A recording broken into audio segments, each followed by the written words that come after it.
Alright, hello, my name is Sean Bay. This is Ted Lee and this is Trenton Felix. Today we will be presenting internet censorship. Alright, so the internet. From being able to communicate with others easier than ever before, to having access to some of the largest libraries of information in history, there's no doubt that we increasingly depend on the internet as time moves on. This is corroborated by this graph from the Pew Research Center, a nonpartisan research institute. As you can clearly see in this graph, over the last 18 years, internet usage among American adults has skyrocketed from just 50% in 2000 all the way up to 89% in 2018. But this isn't just limited to America either, as global internet usage has also increased dramatically. However, this has some unfortunate consequences.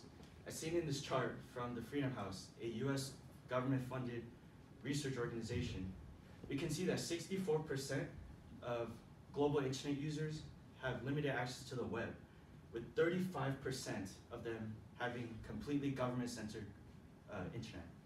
With the increase in prevalence of internet censorship and the increase in internet usage, an important question arises. This is, could internet censorship have the potential to be a threat to an individual's intellectual liberty? We intend to prove that it does through our analyzation of perspectives. I will be covering the philosophical perspective. The main problem with internet censorship is that it has detrimental effects to the ideological topics of freedom of speech and freedom to information. This is seen in the Stanford Encyclopedia of Philosophy's analysis of prominent British political philosopher John Stuart Mill. Mill claims that prohibiting freedom of speech, or the analysis claims that prohibiting freedom of speech is very questionable among liberals. It is, in all but extreme cases, it is rare that speech would cause such a danger to an individual. As we can see in societies such as ours, there is no clear reason for censoring speech. This is also seen as in the case of internet censorship done by governments through John Locke's philosophy, where he claims that governments rule by consent. It makes no sense how a government can still maintain its rule if it's silencing the very voices that give it its power. Now that we understand the difficulties of internet censorship going with political philosophy, we'll now look at the social implications. Now, the implementation of internet censorship in society has two distinct positions. The first is the desired societal effects. Now, many may argue that internet censorship would eliminate all obscene content and ultimately control the flow of illegal activities such as black market trading, pornography, and other criminal activities. Now, they also argue that an effective society is only obtained through the boundaries and parameters of limits. They inquire that absolute freedom is only acquired through, they say that absolute freedom would only lead to a dangerous cyberspace. However good these intentions may be, that's not exactly what it entails. There are the actual societal effects. People can't practice self-autonomy, which deprives them of their freedom of expression and deprives them of their access to the complete truth. When they don't have access to the complete truth, this allows for governments to manipulate censorship and ultimately mask pertinent information from their citizens. Now that we have an understanding of the social and philosophical perspectives, Ted will introduce the political perspectives and the current government examples. Okay, so governments have had a long and complicated relationship with their citizens regarding internet access. Some governments, many of those of oppressive or authoritarian nature, make use of government filtering, restricting access of the internet from its citizens. The most notorious example of which being China. According to the Washington Post, the Chinese government blocks access from thousands upon thousands of websites from its citizens that it deems bad, including some of the most globally visited websites, such as Google and YouTube. A lesser-known example of censorship is in South Africa. In an academic journal published by Constance Bitso, a lecturer at the University of Cape Town, South Africa, the South African government recently passed legislation that gave its intelligence agency, the National Communications Center, the ability to track people's phones and other devices. This policing of citizens and checking if they visit illegal websites, it clearly breaches their liberty and privacy, as invading the people's ability to access the internet clearly goes against the freedom of information. So in essence, we expostulate with the censorship of the internet because it challenges the foundational philosophy of self-expression. Now, this deprivation of self-autonomy could also lead to a potential for an authoritarian regime, and this ultimate government dominion could have an overarching rule over its people. Now, at the root of this problem is internet censorship. So we calibrate a simple apparatus of solutions to combat the ill-disposed symptoms of internet censorship. The first is a push for legislation. Citizens can ultimately access any type of information solely upon request. The second is the push for circumvention. Now, in the case of Google in China, we can see that redirection and the sharing of bandwidth are two good remedies to internet censorship. Now, these panaceas have the potential to eliminate obscene content, but also lead to yield room for a disclosed society.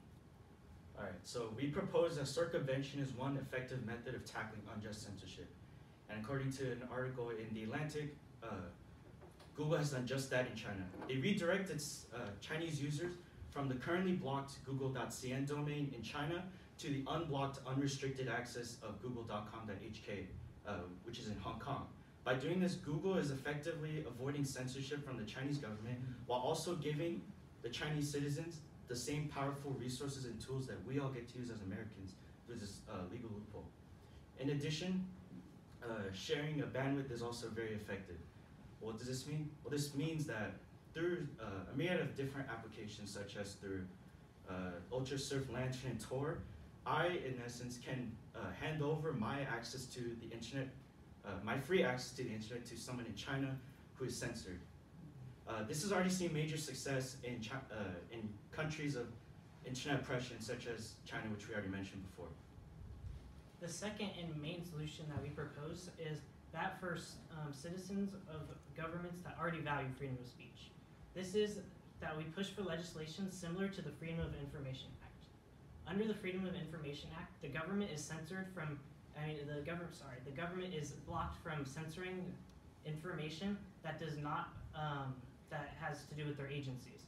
The only case in which censorship is allowed is if if the information would invade a person's personal privacy or jeopardize law enforcement and national security. We can see the effectiveness of this law through a graph from the U.S. Department of Justice. In this graph, we can see that in 2015, nearly 800,000 requests for information were fulfilled. This means that people have been able to prevent internet censorship merely by asking for information. We believe that if a law similar to this was applied to the internet, we'd see a restriction of censorship instead of a restriction of freedom of speech. This is because we would have laws in place that bar private and government entities from censoring the internet unless it were to inflict upon the aforementioned restrictions in the Freedom of Information Act. Now, under this analysis of the philosophical, social, and political perspectives, we can conclude that a society without internet censorship will lead to a more engaged, prosperous, and cooperative community. Thank you.